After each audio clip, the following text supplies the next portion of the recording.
Okay, so this is a warning to new moms to not buy or use the Johnson & Johnson baby products.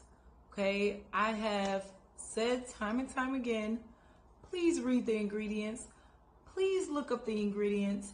Please just flip it over, take a look at the ingredients, and then flip your phone out, get on Google, type some things in.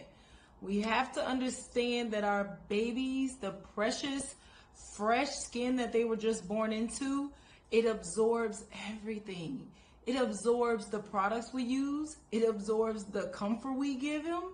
It absorbs everything, the environment. So we want to think about these very first products for first-time skin, which is why I'm such an advocate for, can I read the ingredients clearly? Do I understand what's in this and what is going on? So basically I said all that to say that Johnson & Johnson been sued how many times? How many times have they been sued? And I literally just made a video about the diaper rash cream, which I didn't even know that was a part of Johnson & Johnson too at the time. I didn't know that. But the same ingredient, talc, the talc powder, is found on ovaries. When they're taking out tumors, the particles are found on tumors. Like, so you're telling me that's neither here nor there.